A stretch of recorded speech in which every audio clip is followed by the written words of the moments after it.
Hey everybody, how's it going? Today we are going to take a look at the newest collab in the world of Monster Strike, which started immediately at midnight after Dream Days completed. And well, I was way too tired to get this going, but I have the rundown for this gacha ready for you. Go. Luckily, Potato on Twitter was able to get the details of these characters right off the bat, so I am using his numbers today rather than Gamewith to fill out my presentation here. So without further ado, let's get going and let's see if you want to pull on this gacha or not.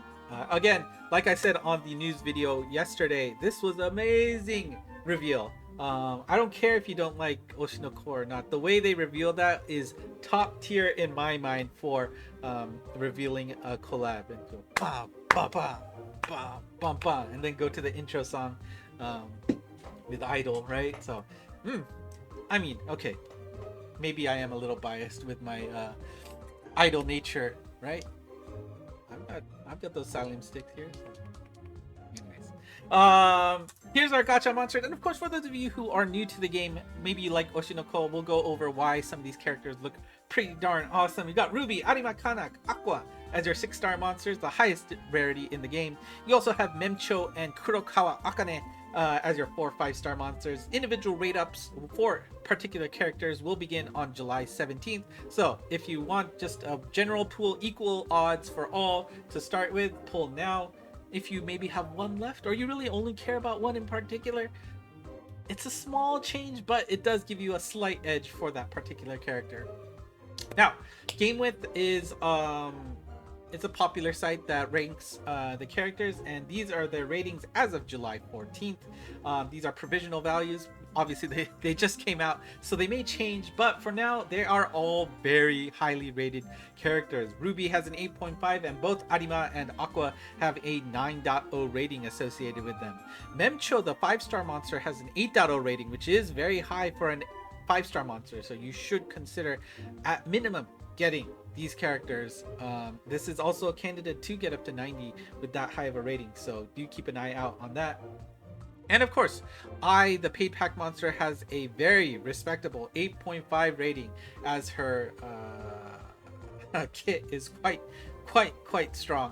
I'm surprised it's not actually higher, but very much equal to the gacha monsters you can get. I guess the positive thing here is all you need to do is pay for her, and you get her off the bat. You don't need to gacha for her. The bad thing for me is that means you have to pay for her, which means I can't get her. I might get her. It's the first time that I was thinking about getting her, but I will probably not, because I still want to be able to say I've not paid a single cent in this game and survived. But it is quite tempting. Anyways, let's take a look at the 6-star monsters here. We'll start off with Ruby. She has an 8.5 rating. Her strike shot, she goes through walls, attack up on each enemy hit, and then delays all hit enemy. Both of these scale by the number of enemies hit. The buff for her, she gets a 10% boost on her attack, and then speed is increased by 8x. For gear 2, attack is increased by 20%, and her speed is increased by 15x. The attack bonus that she gets for each enemy hit, on the fish gear, every enemy she hits will get her a 33% boost, and then gear 2, it's a 50% boost. Both of them will cap out at 10x, so that just means it's faster to get there with the second gear versus the first gear. It's interesting because I believe she's a Pierce type, right? So that combo is an interesting thing, in addition to her going through walls as well. So I don't know, very interesting combo there. And then the delay is you'll get 1 turn plus half of the number of enemies hit. So basically the best way to visualize that is you hit one monster, you'll get a 1 turn delay. You get 2 or 3 monsters hit, you'll get a 2 turn delay. 4 or 5, it'll be a 3 turn delay. So that's the best way to think about Ruby's delay count. So easiest way, the more you hit, the better. There you go. So that is Ruby, and then we have Arima Kana here, who has the 9.0 rating. Her strike shot is enemies turn into accelerator mode, which of course means once you touch them again, you will speed up. And then all walls you touched will turn into speed up walls as well. Her buff is 40% attack and 8 times her speed. On the second gear, it's a 60% buff and 10 times her speed. accelerator mode lasts for 2 turns versus 3 turns, and the speed up walls will last for 2 turns versus 3 turns. So very nice abilities for Adima here. So and of course the fact that she can go to some, you know, very nice places, you know, specific, you know, I guess places to shine for her. Gamewith definitely rewards those characters with the higher ratings, and I said it on the video, on my rundown, on the news video, but I'll pull it up here. Adima has Gardens 5. Yeah, Gardens. If you can shine in Gardens, that will definitely, you know, push your rating on Gamewith, because they do reward uniqueness, right? Being able to go somewhere. And of course, Ruby can go into Rova too, which, you know, gives her that, you know, why she has the rating she does. Now Aqua here, Aqua has such a crazy meld of abilities here, and I had to like abbreviate a bunch of stuff too, so I apologize for that. But his strike shot is, he'll rarely speed up when he hits a wall like your alpha did, right? And then all friendlies, you don't even have to touch your friendlies this time. It's just when you're done moving, you get to buff all your friendly units with your Ota dancing, right? With the pen lights, which I love to see. Speed, attack, defense is increased, and you also reduce their strike shot turn count. What the heck? His buff also, not, you know, nothing to just ignore. My god, first gear 50% attack buff, and his speed is increased by 10x. Second gear is an 80% buff with a 12x speed buff.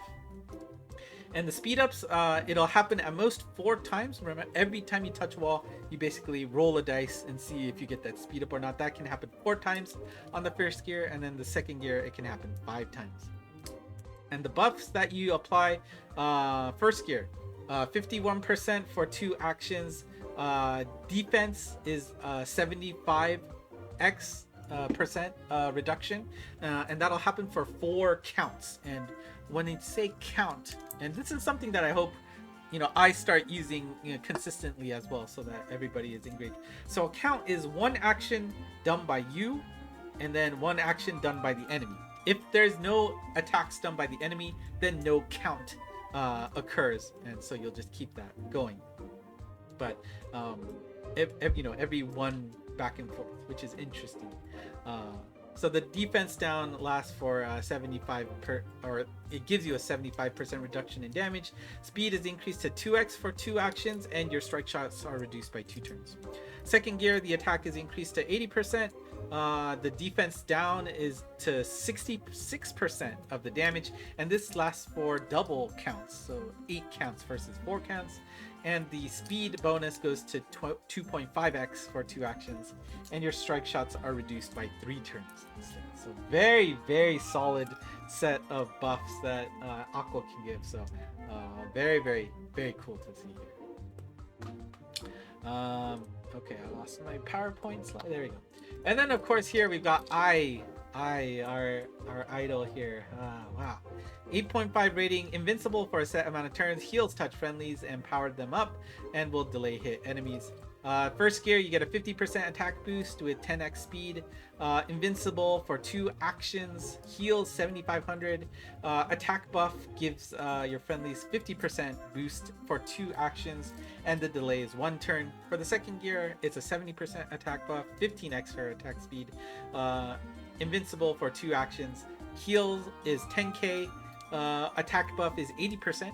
Still lasts, but oh no, not still. It lasts for an additional action as well, and then delay is 2 turns. So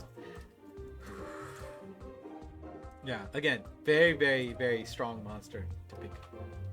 And then here's our rundown for the event quest. We have the men in their summer outfits for our 4-5-star quest. The daily quest with Ruby summer version is going to be available at all times. Remember, no needs for max luck here. Just complete it. Try to do co-op so that you can increase your chance to get 2 or more boss drops. And of course, you will get 7 drops per day, so don't forget to do that. The scheduled quests here, we've got Mem Cho and Adima Kana in their summer outfits. They will be on the schedule, so go ahead and max luck that way. And of course, the Insidious quest, we have one character that did not get a summer outfit. Nobody forgot about her. Kurokawa Akane in her summer outfit will be available as a farmable type Insidious. All monsters get 99 luck and will function as max luck monsters. So just bring your best monsters and farm away. Now, we can't have a mission. Sorry, we can't have a collab without a mission. And we will have concentration. We will have 10 cards on the table. You are trying to get those 5 idols there paired up, and every time you make a pair with their same card, you will get a reward. However, you can only flip 2 cards per day. If it happens to be Monster Strike Day, you will get 4 flips instead. And be careful, flips reset at midnight, not 4 a.m. like the rest of the game does. So let's take a look at the rewards. Of course, every time you complete a mission, you will get 10 copies of Child, Aqua, and Ruby here. And addition to that, the number of missions you have cleared will get you the rewards on the right as well. In addition to that, for every pair that you successfully make, you will get their respective alternate strike shot voices. Now, of course, if you have them on from the gacha, that's a different story. But make sure you get them. For login rewards, you will be getting 1 copy of Child, Ruby, and Aqua, which you should have gotten already. Day 2 and 4, you'll get a Tokudama for the collab, as well as a special Good Job sticker on day 3. And as is always the case with collabs, when you purchase the pay pack monster or you complete the missions with the baby was Ruby and Aqua, they will always function as max lucks for the duration of the collab, but once the collab ends, they will go back to their natural luck. No way to max luck but of course completing all the missions will get them to max luck, so make sure you don't forget about that. And that is it for the collab. I'm quite excited to see what these characters can do. They seem pretty darn strong. Here's hoping that the gacha goes well, and for you, tomorrow will be the gacha video for Oshi No Ko, so go ahead and subscribe if you haven't done so already, because this is the best place to get English news, I hope. Also like the video if you haven't done so already. ENGMonster on Twitter/X has all of these sorry, not these slides, but the news slides will always be there. And of course the Discord channel. Talk with other folks who love the game and speak English as well. That's it for me today. Thank you for watching. I'm gonna do some gacha videos, so until next time, bye bye.